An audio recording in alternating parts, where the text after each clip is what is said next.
Bonjour à toutes et à tous. Bienvenue dans notre atelier 11, l'émission des sociaux engagés du média qui vous fait découvrir les travailleuses et les travailleurs du média. Je suis toujours Antoine et au-dessus de moi, juste ici, là, par là, il y a Serge Victor. Bonjour Serge Victor, comment vas-tu? Salut, très bien, ça va. Bon, il y a aussi Michel qui assure le chat. Et bien sûr, nous recevons aujourd'hui notre invité qui est Romain. Salut Romain. Bonsoir, salut. Romain, tu connais un peu le principe de l'émission, je crois. Hein. Le but, c'est Oui. d'en savoir un petit peu plus sur toi, sur ton parcours, sur ton travail et sur ton engagement au sein du média. Voilà. Cette présentation étant faite, on va rentrer dans le vif du sujet. Il se trouve que comme nos trois invités précédents, si on exclut Corinne, mais Corinne n'est pas journaliste, tous les invités journalistes que nous avons reçus aujourd'hui ont fait Sciences Po. Et tu n'échappes pas à la règle, puisque toi, tu as fait Sciences Po Lyon. C'est ça. Comme Rémi Ouais. Kenzo. Tu as aussi fait l'ESJ, l'École supérieure du journalisme de Lille. Ouais, Pour pas le tout à coup, fait, mais oui. C'est à peu près ça. Je c'est précise. à peu près ça. Il faut Ouais. que tu nous précises si Non, c'est. c'est la branche pro à Montpellier, mais ça dépend de l'ESJ, mais c'est pas la même formation. D'accord.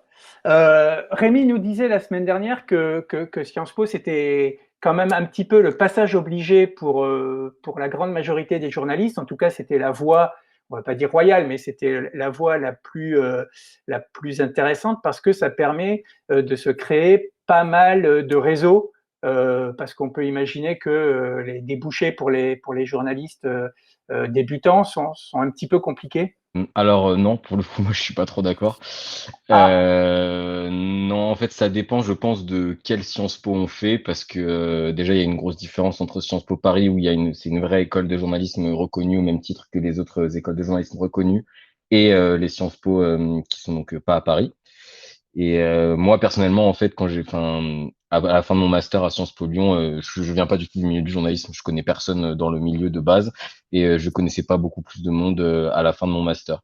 Donc non. Je pense que effectivement, en fait, comme c'est des concours et c'est un peu des écoles où on nous apprend à structurer notre pensée, blabla, etc. Ça peut nous aider en fait pour les concours des écoles de journalisme après. Mais par exemple, moi, quand j'ai fait mon master 2, donc j'ai fait 5 ans à Sciences Po Lyon. J'ai fait un master en journalisme à Sciences Po Lyon, et à la fin de mon master en journalisme, en fait, je pouvais pas du tout commencer à travailler. Enfin, ou alors j'aurais galéré, etc. Mais j'avais vraiment aucun contact, j'étais même pas bon. Enfin bref, ça n'allait pas trop quoi. Et du coup, c'est pour ça en fait que derrière j'ai fait une école de journalisme en alternance pendant 2 ans, et j'ai fait mon alternance aux médias justement avec le SJ Pro. Mais avant ça, en fait, vraiment, c'était pas top quoi. Donc je pense qu'au niveau du carnet d'adresses, etc., c'est pas trop Sciences Po qu'il faut faire. C'est plus la voie royale classique parce que c'est une grande école française quoi pour les élites, mais en deux, et que du coup les écoles de journalisme dans la même veine sont des reproductions d'élite aussi. Donc dans ce sens-là, oui, c'est la voie royale, mais ça donne pas de carnet d'adresses en tout cas. Non. Enfin, pas Et pour d'accord. du moi en tout coup, cas. Après. comment tu as atterri comme stagiaire aux médias? J'ai vu que tu avais fait un stage à l'Humanité aussi, Alors ou en à fait, j'ai pas du coup en l'Humanité fait moi Dimanche. j'ai jamais été stagiaire aux médias. Il y a beaucoup de Contrat gens qui Ouais. croient que j'étais stagiaire. Mon ancien patron croyait que j'étais stagiaire aussi, mais ce n'était pas le cas. Oui, non, en fait j'ai fait un contrat pro de 2 ans en fait entre l'ESJ Pro Montpellier et le média, et c'était ma première expérience en fait avant d'être embauché en CDI au média. Donc j'ai fait 2 ans en fait de contrat pro. J'ai commencé en octobre 2018. Mais C'est ça.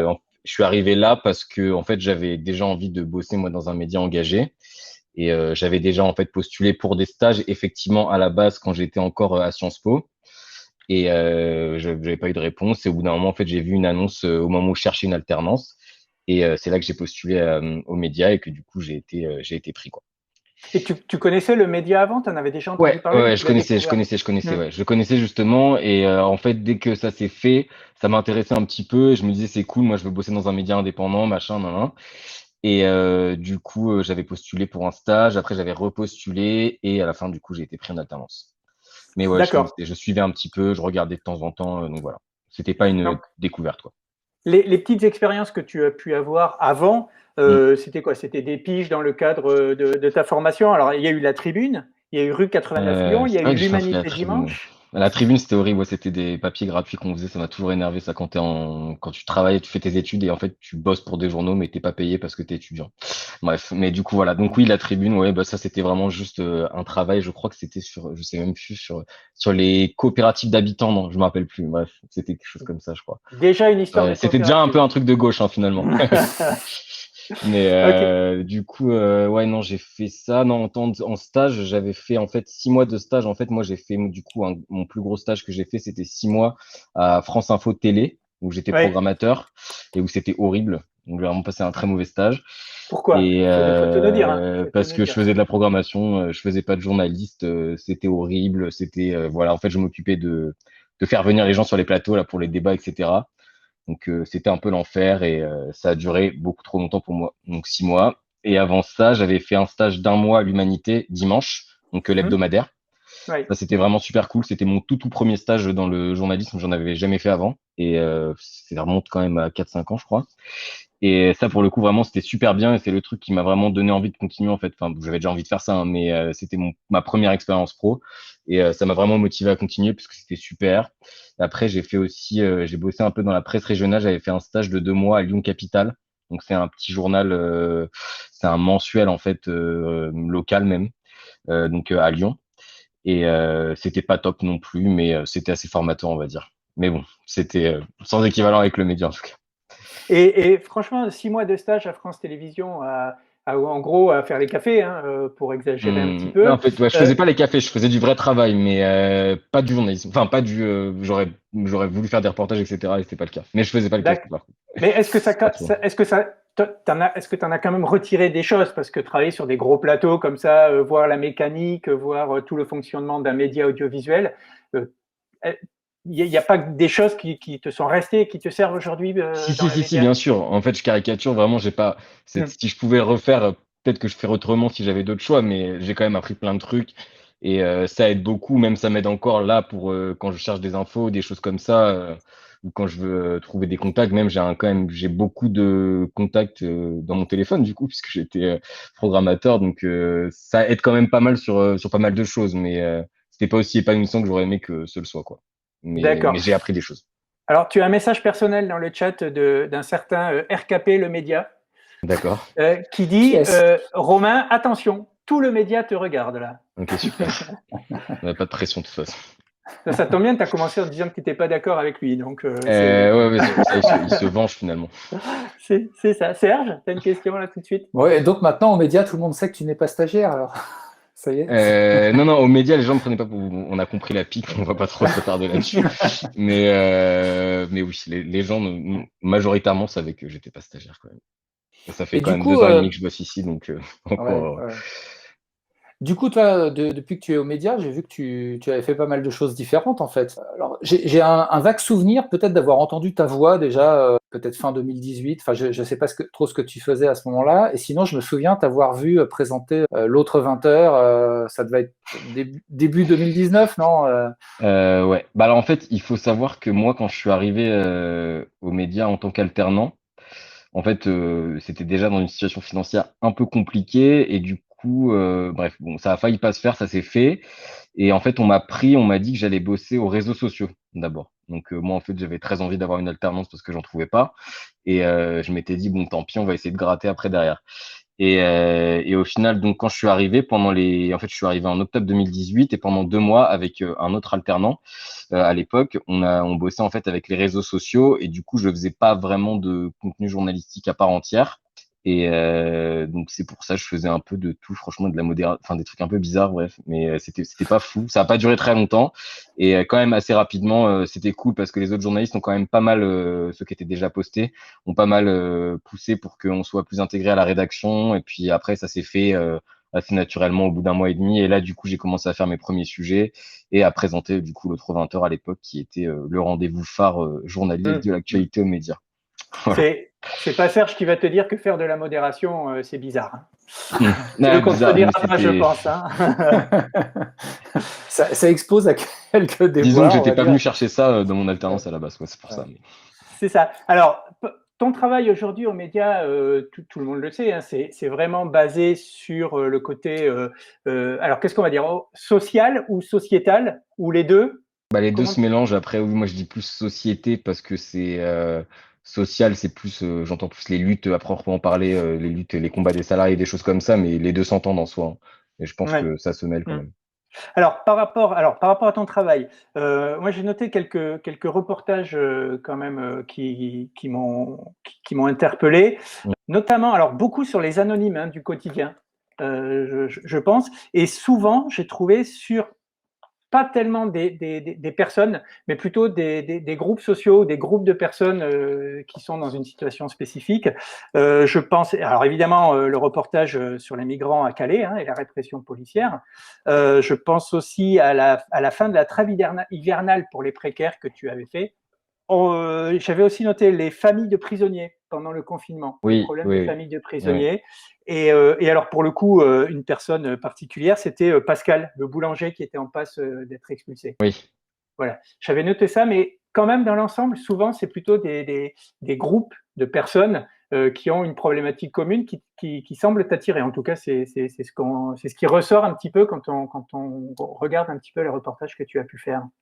En fait, oui, bon, on parle toujours de groupes sociaux, effectivement. C'est vrai que, en fait, je pense que c'est toujours bien quand on fait un sujet de partir, en fait, parce que les gens donc ont une individualité, ils racontent quelque chose, mais en fait, quand tu racontes l'histoire des gens, donc ce que tu fais quand tu es journaliste normalement, tu racontes en fait l'histoire de la société et quand tu veux parler d'un thème, par exemple, si donc là, si on, je sais pas si on parle des migrants, par exemple, enfin, des réfugiés à Calais.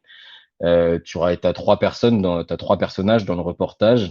Et eux, en fait, ils ont une histoire propre, mais ils racontent aussi ce qu'on leur fait subir de manière systémique en France, en fait. Et c'est mieux, en fait, tu pars d'individus parce que les gens s'accrochent plus facilement à ça et Bien on sûr, suit ton reportage et ce que tu dis, quoi. Parce que sinon, après, on n'est pas dans du journalisme, on est dans je sais pas, quelque chose de plus vague, de trop abstrait, pas assez concret et c'est pas intéressant. Mais du coup, on va dire qu'on part des gens, parce que de toute façon, ce qui nous intéresse, c'est les gens. Enfin, moi, ce qui m'intéresse en tout cas. Et on raconte à partir de ça ce qui va et ce qui va pas dans la société aujourd'hui. Voilà. Serge. Et dans tes interviews en plateau, j'ai remarqué que tu recevais aussi des gens qui sont souvent dans le secteur social aussi, ou qui subissent des discriminations, qui témoignent de situations de discrimination. Là aussi, c'est un axe que tu as choisi, ou en rédaction, aux médias, il a été décidé que quelqu'un devait s'en occuper. Comment ça se passe justement dans le choix des sujets, en fait? Non, c'est des trucs qui m'intéressent et auxquels je suis attaché, c'est pour ça que je le fais, pour parler des personnes discriminées. Donc, bon, en l'occurrence, moi, je fais pas mal de choses sur le racisme, on va dire. Et en fait, je l'ai toujours fait, en soi, depuis que je suis arrivé. Je le fais je sais pas si je le fais de plus en plus, mais je pense qu'en tout cas, en ce moment, c'est de plus en plus nécessaire parce que là, on est quand même, on va quand même, on est à un niveau qui est très très élevé en termes de racisme en France, c'est très grave, très inquiétant. Donc, du coup, on est obligé en soi de couvrir ça. En fait, c'est notre travail, enfin, c'est mon travail et je le fais, enfin, je le fais parce qu'il faut le faire, parce que ça m'intéresse et parce qu'en fait, on ne le fait pas ailleurs. Et du coup, voilà, c'est peut-être pour ça que je le fais plus. C'est vrai que je le fais parce que ça m'intéresse. Habituellement, je le fais, donc je continue à le faire. Mais il n'y a pas eu un moment où on s'est dit, Romain, il va parler que de ça, il parle que de ça, voilà. Donc non. Mais de fait, en fait, ça se passe comme ça. Enfin, il n'y a pas que moi en soi, hein, quand même, qui suis sur ces sujets-là. Il y a beaucoup d'A qui travaillent là-dessus aussi. C'est en plein dans le manifeste Et du média, de toute façon. ouais, ouais, de toute façon, c'est dans le manifeste du média, hein. Bien sûr, de toute façon, tout ce qu'on fait en soi, on essaye toujours que ce soit à peu près conforme à ce qui est dit dans le manifeste du média. Mais il y a quand même des sujets qui sont d'autant plus prégnants aujourd'hui et qu'on se doit d'autant plus de continuer à traiter, quoi. J'ai envie de citer deux rencontres, hein, que tu as menées sur le plateau du Média. D'abord celle avec Kautar Archi, Ouais. qui est sociologue dans Mhm. le domaine des études postcoloniales. Alors là, on allait à la fois dans l'actualité, dans le manifeste et dans une problématique sociologique quand même assez pointue, hein. Ouais. Et puis Rachida Brahim, Ouais. qui est aussi sociologue et qui a écrit un livre, hein, je crois, qui s'appelle La race tue deux fois. Ouais. Franchement, j'ai été saisi à chaque fois par la profondeur du travail de ces invités et la façon dont elle le raconte. C'était vraiment poignant, vraiment. Et puis alors pour le coup, j'ai envie de citer une autre interview que tu as menée récemment, mais qui sort un petit peu du sujet, c'est celle de Yves Cohen, qui est chef de service en réanimation à Avicenne dans le 93. et qui était aussi pour le coup une actualité vraiment de circonstance, quoi, et qui était assez poignante. Est-ce que tu penses que déjà il y a un style Romain Madoud pour faire les interviews? Je sais pas s'il y a un style Romain Madou. Non, juste, je voudrais revenir effectivement sur, pour saluer quand même Rachida Brahim Ouais. et Kautar Archi. Vraiment, c'est des personnes qui font un très très bon travail, vraiment très très très très bon, et qu'il faut mettre en avant. Et c'est pour ça aussi, enfin moi en tout cas quand je fais des interviews, c'est pour expliquer un fait, hein. Donc on part généralement, il y a toujours une accroche d'actualité. Bon bah là le racisme c'est pas très compliqué, le racisme est plus que tout, toujours d'actualité, donc l'accroche elle est toute trouvée. Mais Oui. je veux dire c'est des personnes qui fournissent un travail énorme, qui produisent des choses en termes de savoir qui sont très très importantes et qui sont pas du tout mis en avant dans les médias mainstream, on va dire. Bon, Kautar Archi, peut-être qu'elle est un petit peu plus connue encore, je sais pas, mais le travail de Rachida Brahim, par exemple, sur les crimes policiers, c'est un travail qui est presque inédit, et la recherche, elle est vraiment très, très, très, très approfondie sur cette question donc, des crimes racistes, de de ce que ça montre, ce que ça dit du racisme en France et du caractère systémique du racisme. Et donc, cet entretien m'a vraiment beaucoup marqué parce que déjà le livre est très, très facile à lire dans le sens où c'est pas des trucs qui sont barbants ou très compliqués, c'est plutôt abordable, donc il faut les lire d'ailleurs. Mais c'est vraiment des personnes qui abattent un travail formidable et qui font vraiment avancer les choses. Il y a tellement de polémiques tout le temps que en fait on est toujours en réaction à des polémiques. Ça veut dire que bon, les médias font beaucoup ça, les médias mainstream. Et d'ailleurs, nous aussi, on le fait de temps en temps. On réagit à des choses, hein, évidemment. Mais en fait, il y a tellement d'attaques, entre guillemets, tous les jours, quelque chose qui se passe, une polémique, qu'on oublie aussi de raconter les choses qui font avancer dans le bon sens, en fait.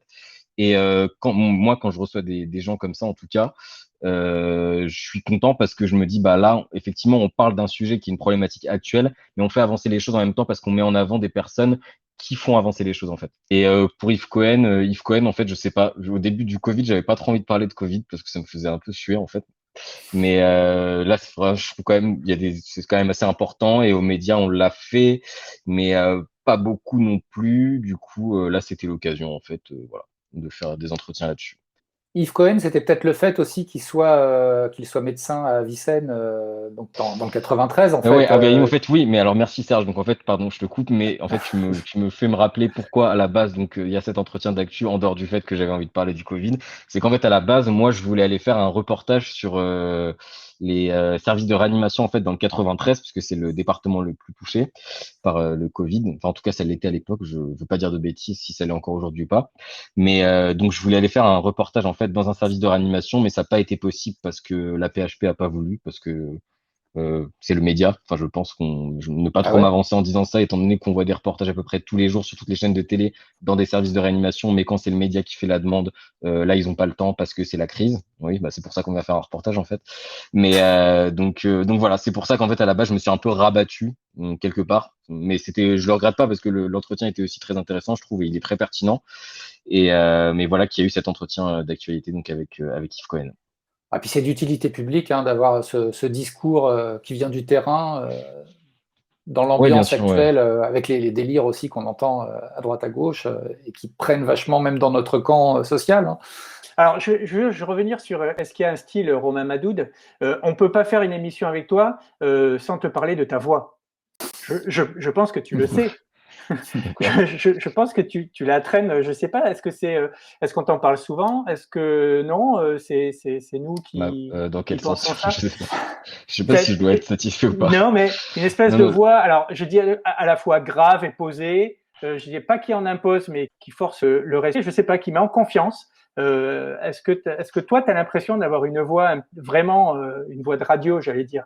Ouais, C'est pas voilà, gentil. voilà, l'enfer. Non, non, mais en fait, c'est marrant parce que depuis que j'ai commencé à faire du journalisme, on m'a toujours dit, ah ouais, toi, c'est super, t'as une voix radio et tout. Bah ouais, ça tombe bien, mais en fait, à la base, je voulais faire de la presse écrite et Voilà. après, j'ai fait de la télé. Donc, on n'est toujours pas à la radio. Mais oui, sinon, enfin, du coup, on m'a toujours dit que j'avais une voix radio. Mm.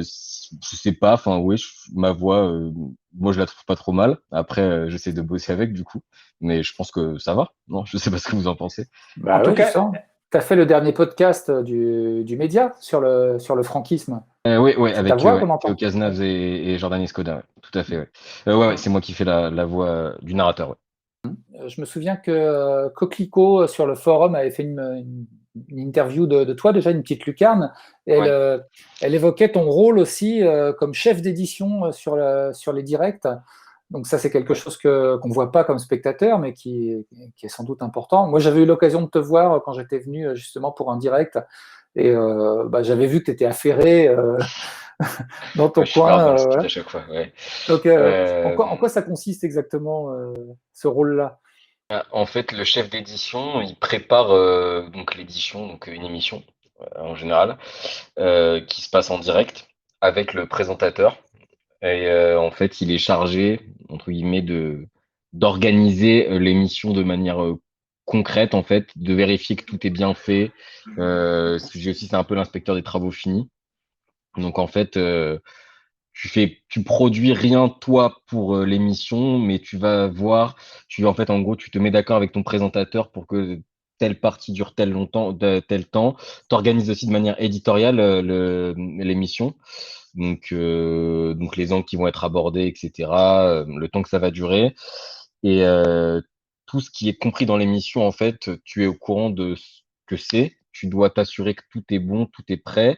Et ensuite, quand l'émission a lieu, en fait, c'est toi qui parles dans l'oreillette du présentateur, qui lui dit s'il est trop long, s'il faut redistribuer un peu la parole parce qu'il y en a un ou une invitée qui parle trop longtemps, quand est-ce qu'il faut passer à la question suivante, etc. Des choses comme ça, quoi. Pour essayer de rester. En fait, c'est utile aussi aux médias. Après, on n'a pas de contraintes, nous, de temps avec nos émissions comme à la télé. Mais à la télé, c'est vraiment en fait quand tu as une minute, un truc qui est censé durer une minute, il dure une minute. Et en fait, dans l'oreillette, tu dis ouais, c'est bon, c'est fini, c'est une minute. Donc moi, je dis c'est fini, c'est une minute, mais les gens s'en foutent parce qu'on n'est pas à la télé et du coup, on n'écoute pas. Mais Voilà. non, non, mais voilà, en fait, c'est un peu plus souple, on va dire, pendant l'émission de faire ça parce qu'on n'a pas les mêmes contraintes qu'à la télé, mais ça reste quand même toujours utile, je trouve. Et moi, j'aime bien aussi quand je fais de la présentation, avoir quelqu'un qui me parle, qui m'aide un peu. Ça aide aussi le présentateur qui ne sait pas forcément où il en est, s'il se perd un peu, etc. Tu le remets un peu dans le cadre, sur la route, en fait. Et voilà. Donc, c'est une bonne béquille aussi, je trouve. Alors, Alors nous, quand on c'est est toi sur... qui présente, qui est-ce qui fait le chef d'édition à ce moment-là? Mais c'est une bonne question en fait. Je sais pas comment. Alors là, je sais, mais ça fait longtemps que j'ai pas présenté en même temps d'émission en direct. Mais je crois que la dernière fois que je l'avais fait, c'était Romain Moriconi qui était chef d'édition. Mais D'accord. voilà. Après, c'est vrai que ça arrive quand même assez peu souvent. Donc voilà. Mais en fait, moi, en fait, en soi, le travail, c'est un travail à part entière. Dans d'autres rédactions, notamment à la télé, il y a en fait des gens qui sont vraiment chefs d'édition en fait et ils sont que ça. Et ils organisent en fait les éditions chaque jour, notamment dans les chaînes d'infos, d'informations classiques et même en continu aussi, où en fait, tu as un chef d'édition qui est en gros qui va être pour le journal du soir, un pour le journal du midi, un pour le matin, etc., quoi. Aux médias, nous, on n'a pas ça parce que de toute façon, on n'est pas beaucoup, donc on pourrait pas avoir juste un chef d'édition et puis on fait pas assez d'émissions en direct pour que dans tous les cas, c'est un intérêt. On est obligé d'être polyvalent puisqu'on est une petite structure, on peut pas se permettre d'avoir un chef d'édition à temps plein. Mais en fait, en soi, je le fais. Moi, à la base, j'ai commencé à le faire parce que j'ai appris à le faire en fait quand j'étais à l'école. Et en fait, quand je l'avais fait, j'avais trouvé ça trop bien et j'étais revenu en disant ouais, c'est trop bien, chef d'édition et tout, bref. Et du coup, après, je m'étais mis à le faire aux médias, mais en soi, c'est pas, je veux dire, je passe le seul à être capable. Si on se dit qu'il y a quelqu'un d'autre qui le fait, c'est aussi possible, quoi. C'est pas, je veux dire, comme c'est pas aussi important comme tâche aux médias que ça ne peut l'être dans d'autres rédactions, c'est quelque chose qui ne doit pas être, qui n'est pas forcément dévolu qu'à moi. Même si ça me dérange pas de le faire, j'aime bien en soi. Mais voilà. Du coup, je me suis pas arrogé le truc ou quoi, c'est juste comme ça, c'est arrivé, et puis voilà. Est-ce qu'il y a justement des volontés dans l'équipe du média de faire davantage de directs ou pas? Est-ce que c'est quelque chose Euh, qui intéresserait l'équipe? En fait, le problème du direct, c'est que déjà, il y a un problème avec la crise sanitaire, c'est qu'en fait, ça demande beaucoup de gens en plateau et donc c'est compliqué au niveau de la distanciation sociale, etc. Donc ça, c'est la première chose. Et aussi, ça coûte de l'argent. C'est plus cher que qu'une émission qui n'est pas en direct parce que ça veut dire travailler plus longtemps. Généralement, il y a plus en fait de cadreurs que les cadreurs postés aux médias. Donc ça veut dire payer des gens en plus. Et comme on est dans une situation financière qui est quand même pas incroyable. Du coup, voilà, c'est pour ça que ça se fait moins. Après, ça se fait moins aussi parce que ça marche beaucoup moins qu'à une époque. Moi, je me rappelle quand c'était Aude Lancelin qui dirigeait le média, les directs marchaient quand même pas mal du tout, vraiment beaucoup. Et maintenant, c'est beaucoup moins le cas. On n'est quand même pas, en général, quand la moyenne sur les derniers directs qu'on a fait, c'était quelques centaines de personnes qui regardaient, je crois 5 ou 600. Et en fait, c'est vraiment pas beaucoup en fait par rapport à l'investissement même qui est mis dedans. Donc, en fait, ça couplé à la question financière, couplé à la question sanitaire, en fait, l'équation elle est vite résolue, quoi. C'est peut-être l'occasion de dire aux gens qui nous regardent et qui ne seraient pas sociaux qu'on peut devenir sociétaire du média, Oui, c'est-à-dire tout prendre à des fait. parts du média et soutenir le média pour 5 euros par mois, ce qui fait même pas un café par semaine. Et qu'il faut surtout pas hésiter parce que 5 euros plus 5 euros plus 5 euros, ça fait finalement beaucoup plus d'argent si on s'y met tous. Et ça permettra de faire des directs dès que la crise sanitaire sera derrière nous. Exactement. Et plein d'autres choses Voilà. aussi que des directs. Et plein d'autres choses, évidemment. Serge? Oui, il y a encore un autre rôle aussi qu'on n'a pas évoqué, que tu as aussi aux médias, c'est d'être référent pour les correcteurs bénévoles qui Oui. donnent un coup de main donc pour relire et corriger les textes, des sous-titres et des présentations. Et puis, Corinne nous avait dit, quand il était passé lors de notre premier numéro, que c'était toi aussi qui l'avais un peu chaperonné au début quand il était correspondant citoyen et qui faisait des reportages Oui. dans les manifs. Donc, ouais, tu es vraiment polyvalent, hein. Ouais, c'est vrai qu'au début, j'avais fait ça. Ouais. Je me rappelle, c'était Théophile, parce que Théophile était mon tuteur pendant que j'étais en alternance, donc. Et j'accompagnais ouais, Cory sur les sujets qu'il faisait en tant que correspondant citoyen. Ouais, c'est vrai. C'est vrai que Et alors, je crois que c'était une de mes premières, enfin même avant, limite, même avant de faire des sujets moi-même aux médias, quand j'étais un peu en transition, ben je faisais des trucs avec Cory. Ouais, c'est vrai que c'était sympa. tu étais à la fois tuteur et tutoré, quoi. Hein, Ouais, voilà, exactement. C'est ça, des deux côtés de la barrière. alors, Cory est sur le chat et à propos du direct, il nous rappelle aussi que Chloé ou Bertrand ont pu être chef d'édition à des moments, mais ça remonte un peu. Ok, ouais, j'ai pas souvenir, mais c'est possible. Et il dit aussi que le direct, ça pose un problème avec les algorithmes de YouTube qui font descendre les suggestions, etc. Et que faire des directs sur YouTube, apparemment, c'est pas top quoi, Ah voilà, c'est la question des pour la vues, ouais. visibilité. C'est Ouais. ce qu'on disait, ouais. C'est ça, ouais. Voilà. Alors, le sujet d'être référent pour les correcteurs, c'est un sujet très intéressant parce que là, pour le coup, on rentre en plein dans le fonctionnement dans un fonctionnement coopératif du média. Donc, pour ceux qui ne savent pas, comment tu définirais ton rôle de référent par rapport, donc, quel est ton public, voilà, avec quel type de personnes tu discutes, et est-ce que aux médias on réfléchit à ouvrir ce rôle de référent à d'autres types de bénévoles, disons le mot. Pour l'instant, on n'en a pas trop discuté.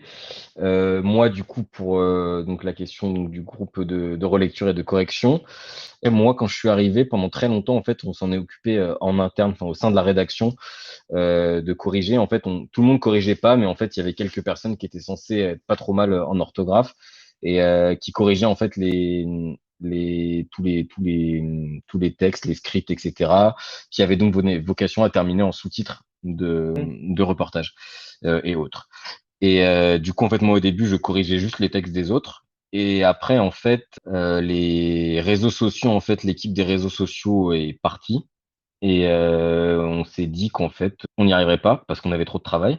Et c'est là que je crois que je parlais, je ne sais plus avec quel socio, je sais plus si c'était Véronique ou Michel, je crois une des deux, mais qui m'a dit, mais nous, tu sais, on est profs et tout, certains, voilà, on peut filer un coup de main pour corriger. Donc voilà. Et du coup, ben, on a mis en place ce truc. En fait, on avait déjà un groupe sur lequel nous, la rédaction faisait les relectures. Et du coup, bah, on a ajouté les socios qui avaient envie de participer. Et donc qui du coup corrige très gentiment les contenus pour qu'il n'y ait pas de faute et que ce soit joli à voir et à lire quand les sujets sont publiés. On nous a dit quand même que effectivement, toi, tu étais un peu un spécialiste de l'orthographe, limite champion du monde, quoi. Non, je suis pas du tout chapeau.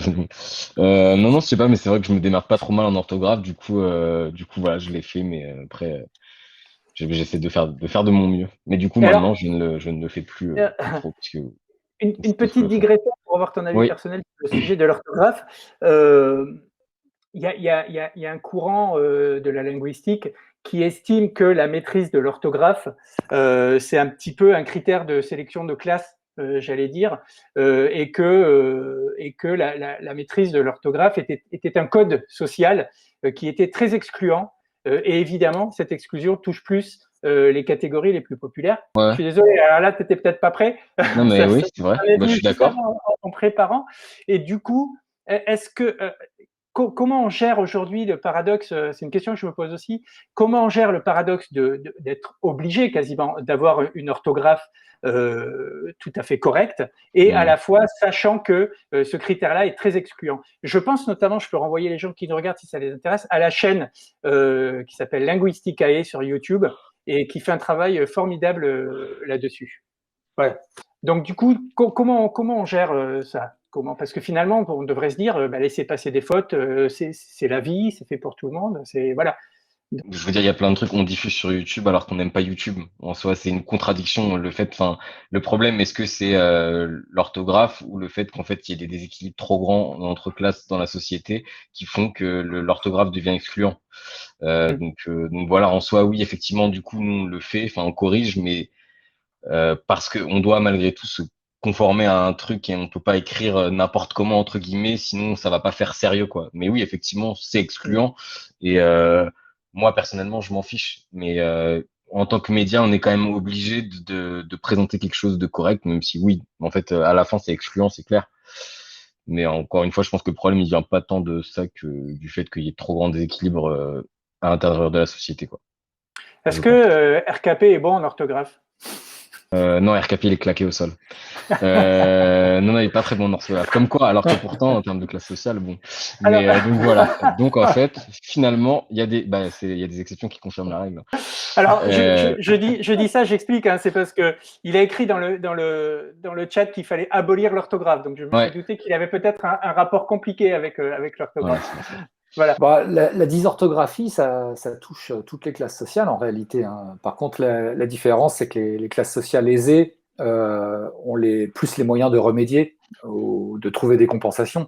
Et pour les classes populaires, c'est vrai que c'est plus compliqué. Est-ce qu'on peut en revenir pour le coup à ton intérêt, à l'intérêt Romain que tu as spécifiquement pour le média? Tu nous as dit au début d'émission que tu avais vu une annonce qui concernait la recherche d'alternants ou de contrats pro aux médias et que Mm. tu connaissais déjà et que ça t'avait donné tout de suite envie. Pourquoi ça t'avait donné tout de suite envie? Qu'est-ce qui t'a intéressé dans ce qu'on savait du média à l'époque, qui n'a pas beaucoup changé dans le principe? Qu'est-ce qui t'a attiré? Bah, en fait, je pense que c'est ce qui attire le plus, notamment de jeunes journalistes qui commencent à faire ce métier ou qui veulent s'orienter vers le journalisme. C'est qu'en fait, on sait très bien qu'aujourd'hui, il y a quand même très peu il y en a de plus en plus, et c'est tant mieux, hein, mais il y a très peu de médias indépendants. Et du coup, moi, quand je faisais mon truc, je voulais bosser dans un média où, en fait, je partais en bataille, entre guillemets, et je voulais, en gros, raconter la vie des pauvres, voilà. Et du coup, je savais qu'en fait, je pourrais pas le faire dans n'importe quel endroit. Et je savais que pour le faire, il fallait que je le fasse dans un média indépendant. Donc en soi, le média, moi, ça s'arrête vraiment juste au caractère de média indépendant. En fait, je suis arrivé, je me suis dit, moi, en fait, je veux pouvoir faire les sujets que j'ai envie de faire. Et je sais qu'aux médias, ou en tout cas, je pense, parce que bon, j'étais pas encore dedans, donc je pouvais pas vraiment savoir. Mais je me suis dit, bah, là-bas, dans cet endroit-là, je vais pouvoir faire ce que je veux faire. Et du coup, je suis arrivé. Franchement, ça a été quand même plutôt le cas. Donc à ce niveau-là, j'ai pas été trop déçu. Du coup, voilà, c'est ça qui m'a poussé à faire ça. Et on reçoit encore aujourd'hui même beaucoup de candidatures, il y a beaucoup de gens qui veulent faire des stages aux médias, etc., de jeunes, parce que je pense qu'il y a quand même beaucoup de gens qui se rendent compte de l'état de désuétude des médias dominants et qui n'attirent plus du tout les jeunes dans la profession, en tout cas. Et du coup, voilà. Donc moi, c'était aussi une des raisons, enfin, c'est la raison qui m'a poussé à postuler aux médias, du coup. Le média, pour toi, c'est l'avenir de la presse Je sais pas si audiovisuelle au le moins? média c'est l'avenir de la presse audiovisuelle. J'espère qu'on peut faire l'avenir de la presse audiovisuelle. Je pense qu'on n'est pas les seuls, mais je pense qu'on a quand même bien avancé et on a fait du chemin quand même depuis le début. Et on peut participer en tout cas à tracer cet avenir. Oui, je pense, en effet. Ben, on le fait déjà en soi, enfin sans vouloir être Mm. voilà faire les mecs quoi. Mais je pense qu'on bosse quand même et on essaye de faire autre chose. Et c'est pas facile tous les jours et on travaille beaucoup, mais on avance et on est quand même fier de pas mal de choses qu'on produit. Donc c'est assez cool. Alors moi, je peux te dire qu'en tant que socio, je suis aussi content aussi des choses qu'on Bah, produit, tant mieux. je vais dire. Serge? Oui, est-ce que l'ambiance au sein du média, au sein de la rédaction particulièrement, est sereine à présent? Est-ce que les difficultés, on va dire, passées sont derrière? Est-ce que vous êtes maintenant dans une bonne entente, une bonne dynamique? C'est l'impression que ça donne en tout cas, hein, mais... Ouais, ouais. Non, mais oui, quand même, oui. Bah, en même temps, oui, franchement, ça va beaucoup mieux. En même temps, ça allait vraiment pas. Donc, ça pouvait pas aller vraiment pire. Mais non, non, si, ça va quand même beaucoup mieux. On est sur une bonne lancée. Donc là, il y a la ski quand même qui vient. Ça donne un élan quand même, malgré tout. Ça a été compliqué pendant des mois parce qu'en plus, il y avait des gens qui étaient encore aux médias, mais qui voulaient pas rester aux médias. Et du coup, c'était dur un peu. Mais là, ça va quand même mieux. Et on a des nouvelles têtes qui sont arrivées, qui sont des journalistes très compétents, compétentes surtout aussi d'ailleurs. Et donc c'est cool, ça fait plaisir et ça redonne un peu d'élan et de motivation, ouais. Ça se Juste, voit. Et de cohésion du coup aussi. ouais. Alors, je suis désolé, je reviens dans le chat parce qu'on a toujours un décalage avec les réactions du chat. Donc, Cory, dont on a déjà parlé, Ouais. et qu'on saluera à la fin parce qu'il faut toujours saluer Cory à la fin d'une émission des sociaux, témoigne du fait que il dit que le média reçoit un grand nombre de demandes de stage, environ une dizaine par semaine depuis au moins 6 mois. Ouais. Donc effectivement, on ne se rend pas forcément compte de l'attrait qu'a le média sur les jeunes qui veulent faire du journalisme. Et c'est plutôt sympa.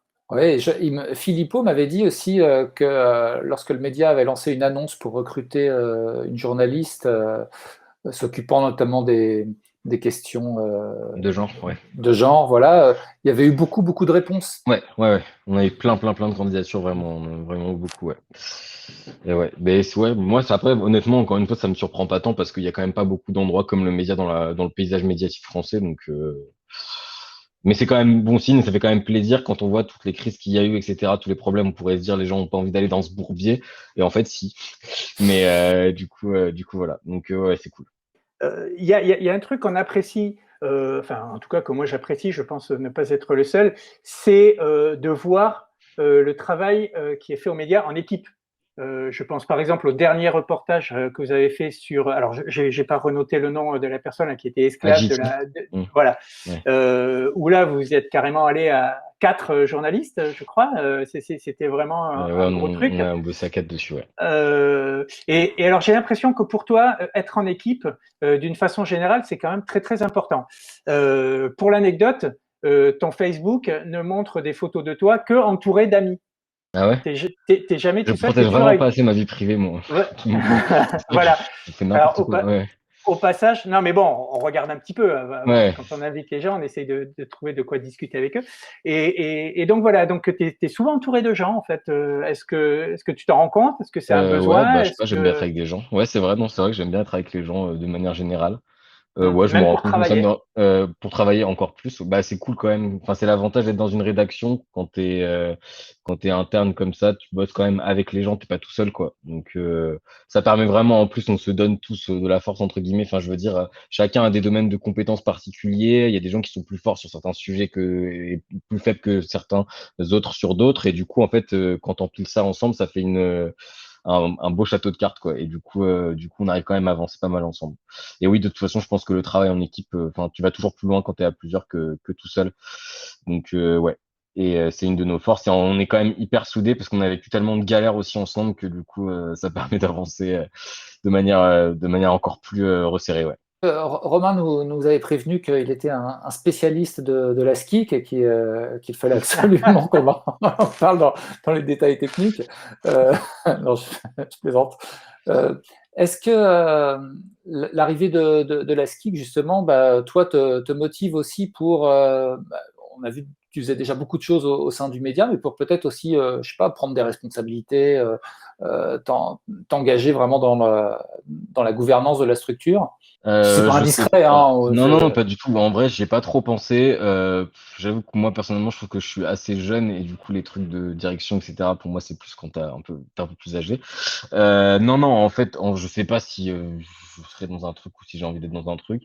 Mais en tout cas, ce qui est cool, c'est, comme je le disais, ça donne quand même de la perspective et je pense pense qu'on avait pas mal besoin de perspectives, surtout au début de l'année, enfin fin 2020, début 2021, quoi. Et du coup, là, de se dire que ça arrive, bah, on est quand même tous dans une bonne dynamique, on a envie de faire plein de trucs. C'est un aboutissement quand même, je veux dire, c'est un truc, ça fait quand même 3 ans, donc il y a quand même un sentiment de on avance et on n'est pas en train de stagner malgré tout ce qui est arrivé.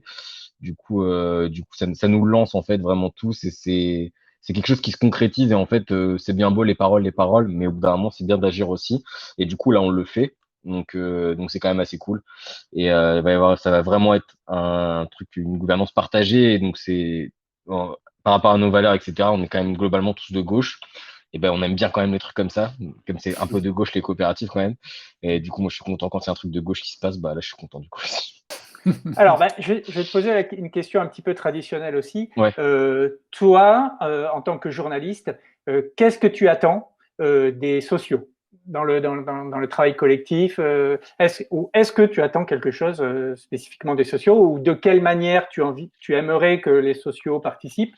Quelle est ta position, alors pour le coup personnelle là-dessus, sans engager ni le média ni l'avenir?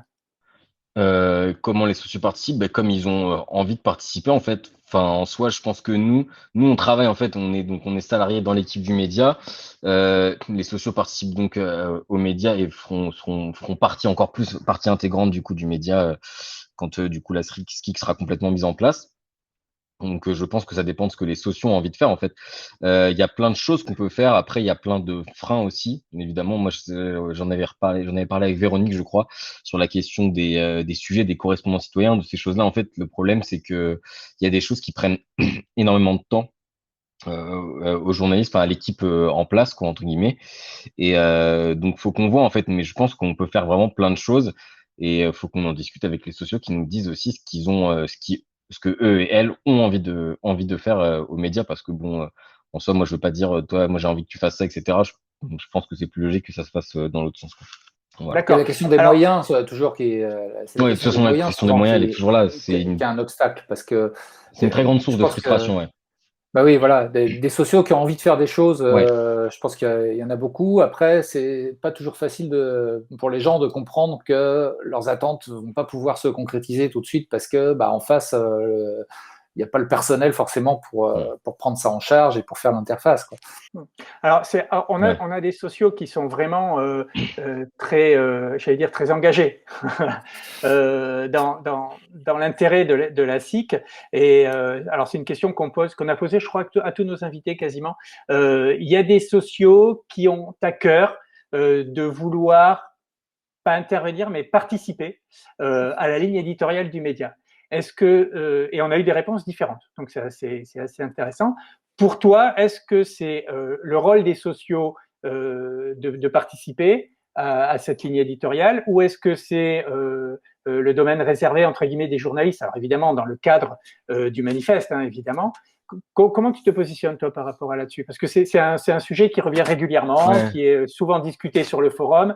Il y a vraiment des positions assez fortes et assez tranchées parfois. Mm, mm. Bah, moi, je suis plutôt dans un entre-deux, je dirais.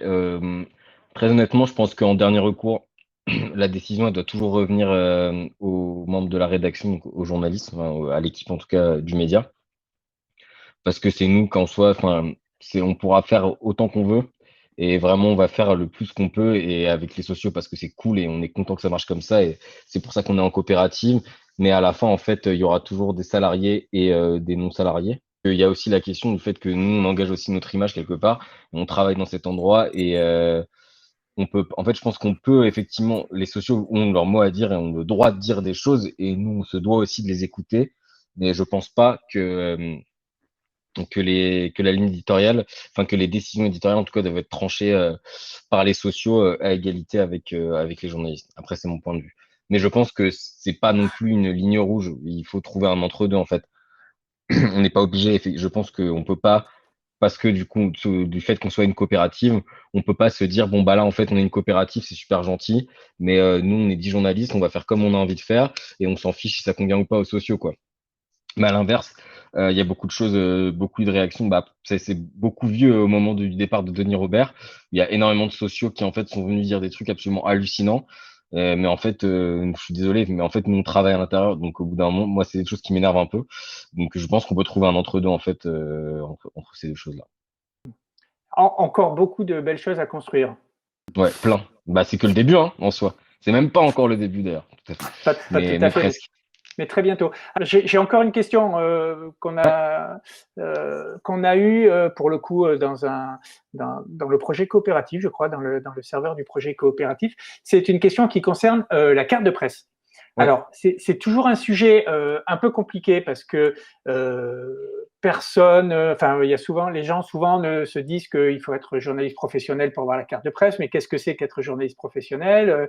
Est-ce qu'on peut être journaliste sans carte de presse? Alors, sans refaire l'historique ni un point complet là-dessus, comment on peut organiser ça? Parce qu'on a la question particulière des correspondants citoyens qui peuvent être amenés à faire des images pour le média. Et Ouais. qu'est-ce qui se passe aujourd'hui maintenant qu'on a des autorités qui, pour le coup, s'assoient sur la notion de journalisme et exigent la carte de presse?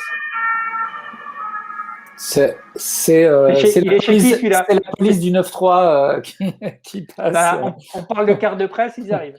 Euh, donc avec ces forces de police aujourd'hui qui exigent la carte de presse, qui est un prétexte, on le sait bien, pour éloigner les petits curieux avec des petits téléphones, etc.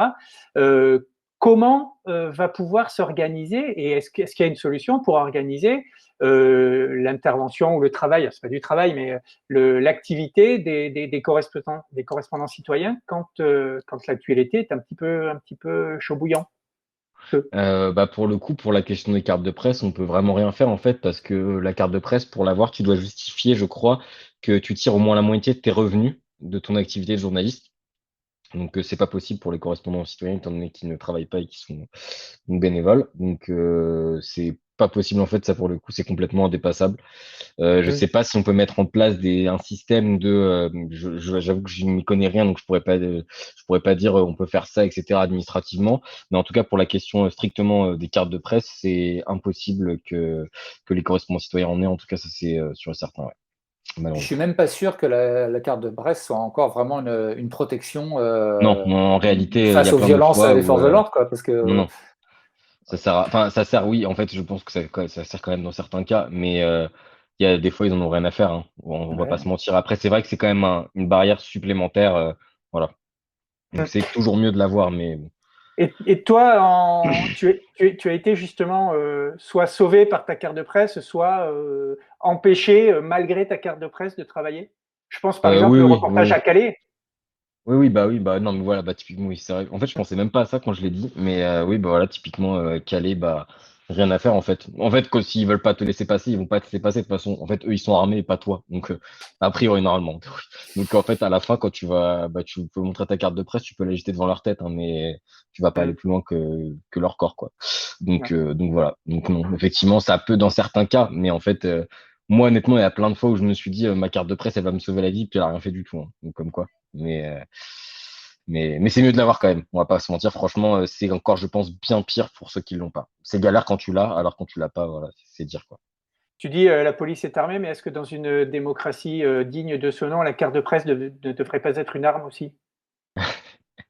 Ben, la carte de presse, je sais pas, la carte de presse, pas forcément la carte de presse en soi, le métier, oui, de journaliste, potentiellement.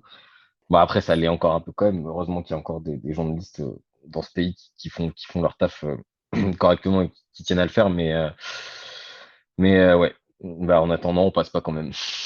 Oula, Romain, Ouais, est-ce que ouais. tu as quelque chose à dire aux gens qui nous regardent? Alors, soit tes collègues, euh, Abonnez-vous. Maintenant, il faut donner de sociaux, l'argent.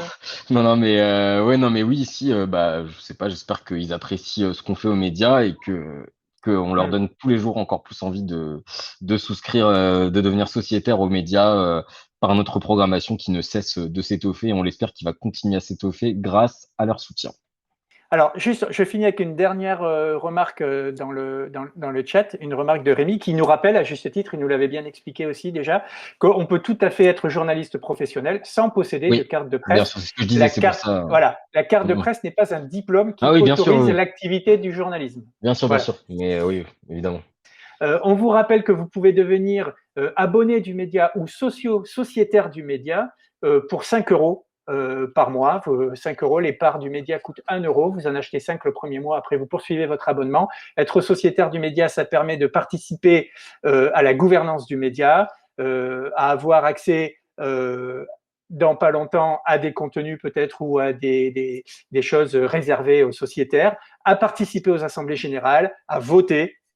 Donc c'est très important, c'est très intéressant. Un média coopératif, il se construit en coopération avec le maximum de gens.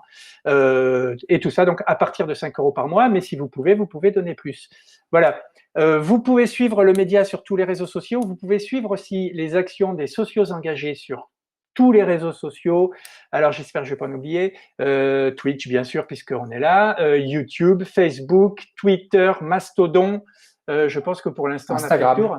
Et Instagram, merci, tu vois, j'avais oublié. On essaye de mettre du contenu tous les jours, donc n'hésitez pas à vous abonner à tout ça. Ça crée de la communauté, ça crée du lien avec le média, entre les sociaux. Donc, que vive le média. Allez, bonne soirée. Salut tout le monde. Média. Merci à tous. Ciao. Salut Romain.